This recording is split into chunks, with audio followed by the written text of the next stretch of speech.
स्वामी Vivekananda degree college, Narayanpur, Pritampur, Hirapur, district Ambedkar Nagar, Uttar Pradesh. कक्षा DLED first year second semester की online कक्षा में सभी विद्यार्थियों का हार्दिक स्वागत है। स्टूडेंट्स, आज जिस टॉपिक का शिक्षण करना है वो है वर्तमान शिक्षा प्रणाली में प्राचीन शिक्षा की विशेषताओं का प्रयोग।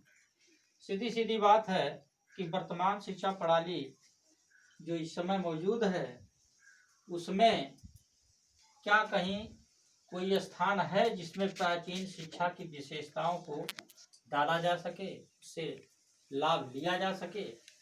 तो सीधी सीधी बात यह है कि दोनों टॉपिक के बीच एक तरह से कंपैरिजन है कि वर्तमान शिक्षा प्रणाली में क्या चल रहा है, प्राचीन शिक्षा प्रणाली में क्या था, प्राचीन शिक्षा प्रणाली की कौन सी विशेषताओं को हम वर्तमान शिक्षा प्रणाली में समाहित कर सकते हैं, किस अच्छाई को हम वर्तमान शिक्षा प्रणाली में ला सकते हैं। स्टूडेंट्स, हम यहाँ पर सबसे पहले देखेंगे वर्तमान शिक्षा प्रणाली।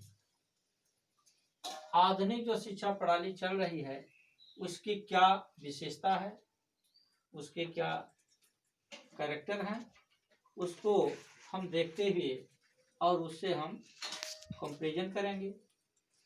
तो वर्तमान शिक्षा प्रणाली में सबसे पहला पॉइंट हमारा धर्म के प्रभाव में कमी।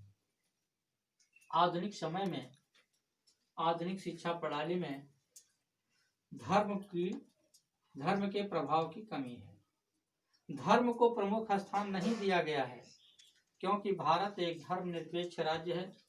भारत में अनेकों धर्म हैं और सभी धर्म के रीति रिवाजों को, सभी धर्म को एक प्लेटफॉर्म पर लाना आसान नहीं है और इससे भेदभाव की समस्याएं बढ़ सकती हैं, धार्मिक अनाचार बढ़ सकता है। इसलिए धर्म को शिक्षा के क्षेत्र से अलग कर दिया गया है और हम देखते हैं कि वर्तमान समय में धर्म को अगर शिक्षा व्यवस्था में लाकर रख देते हैं तो इससे भारत में तमाम जातियां हैं, धर्म हैं, इसमें टकराव की स्थिति उत्पन्न हो सकती है। इसलिए भारत को एक धर्मनिरपेक्ष राज्य मान करके शिक्षा दी जाती है। इसमें किसी धर्म विशेष को ज़्यादा महत्व नहीं दिया जाता है, सभी धर्म बराबर हैं, इस चीज़ की शिक्षा दी जाती है। प्राचीन शिक्षा व्यवस्था में क्या था? प्राचीन शिक्षा व्यवस्था में धर्म ही सर्वोपरि था। शिक्षा में या जीवन के हर क्षेत्रों में धर्म को ही आगे रखा जाता था, जो कि वर्तमान शिक्षा प्रणाली में इस चीज की कमी है। नंबर 2, चरित्र निर्माण की उपेक्षा। प्राचीन शिक्षा प्रणाली में चरित्र निर्माण पर विशेष बल दिया जाता था। कहा जाता था वित्तम यस्मिन् संरक्षेत वित्तम याति आयात च अक्षीणो वित्तता क्षीणो वित्तस्तु हतो हतः। यानी चरित्र निर्माण की तरफ प्राचीन शिक्षा प्रणाली में विशेष ध्यान दिया जाता था कि चरित्र का निर्माण आवश्यक है।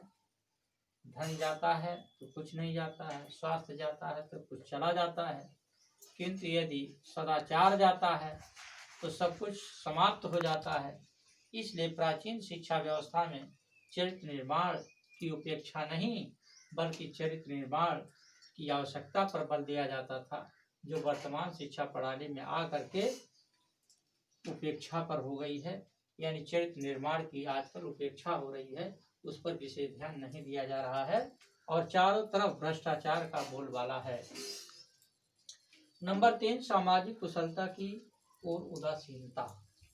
वर्तमान शिक्षा प्रणाली में सामाजिक कुशलता की ओर लोग उदासीन दृष्टि से देखते हैं, जबकि होना क्या चाहिए कि सामाजिक कुशलता के साथ साथ मानसिक कुशलता भी होनी चाहिए। किंतु वर्तमान शिक्षा प्रणाली में मानसिक कुशलता को ज़्यादा सर्वोपरि माना गया है, सामाजिक कुशलता की ओर उदासीनता है। ऐसा नहीं होना चाहिए। हमारे देश के शिक्षाविदों को, हमारे देश के राजनेताओं को इस तरह का प्रयास करना चाहिए कि सामाजिक कुशलता के साथ साथ इसमें मानसिक कुशलता के साथ सामंजस्य होना चाहिए और दोनों का मिला जुला रूप होना चाहिए। इसमें सुधार की जरूरत है।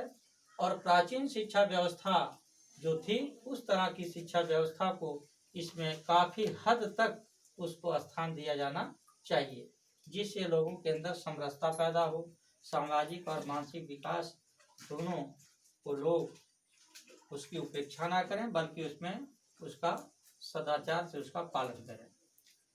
चौथा पॉइंट है नागरिकों द्वारा अपने कर्तव्यों की अवहेलना। भारत एक प्रजातंत्रवादी देश है। यहाँ पर लोकतंत्र हैं, यहाँ पर नागरिकों को समान अधिकार दिए गए हैं। इन सब अधिकारों के बावजूद नागरिक अपने कर्तव्यों की अवहेलना करता है। उसका क्या कर्तव्य होना चाहिए समाज के प्रति, राष्ट्र के प्रति, वो अपने कर्तव्यों से अलग दिखता है, उदासीन दिखता है। ऐसा नहीं होना चाहिए। नंबर 5, व्यक्तित्व के विकास की ओर कम ध्यान दिया जाना। आधुनिक समय में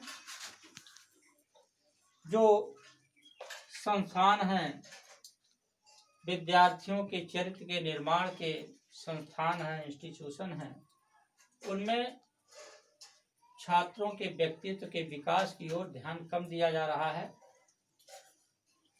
आज केवल बच्चों को परीक्षा पास करवा देना ये शिक्षक अपना कर्तव्य समझता है, भ्रष्टाचार का बोलबाला है। अब शिक्षा संस्थाओं में ये देखा जाने लगा है कि कौन सा शिक्षक कौन सा विषय पढ़ाता है, उसके विषय में कितने विद्यार्थी उत्तीर्ण होते हैं, उनके उत्तीर्ण का प्रतिशत अंक क्या है। इस तरह से वैल्यूएशन होने लगा, इस तरह से शिक्षक का मूल्यांकन होने लगा। अब शिक्षा के जो केंद्र हैं वो केवल परीक्षा पास करने के संस्थान बन गए हैं। ऐसा नहीं होना चाहिए। जबकि प्राचीन शिक्षा पद्धति में ये बात थी कि छात्रों के व्यक्तित्व के विकास की ओर ध्यान दिया जाता था और तब तक उनको परिमार्जित किया जाता था जब तक कि उनका व्यक्तित्व निखर ना जाए। लेकिन वर्तमान शिक्षा प्रणाली में ये सारी बातें धीरे धीरे लुप्त होती जा रही हैं। हमारे देश के शिक्षाविदों को, हमारे देश के राजनेताओं को इस पर विशेष ध्यान दिया जाना चाहिए। सरकार में बैठे हुए लोगों को इस बात का ध्यान दिया जाना चाहिए कि प्राचीन शिक्षा प्रणाली के जो गुण थे उनको वर्तमान शिक्षा प्रणाली में समाहित किया जाना चाहिए। Okay student, thank you.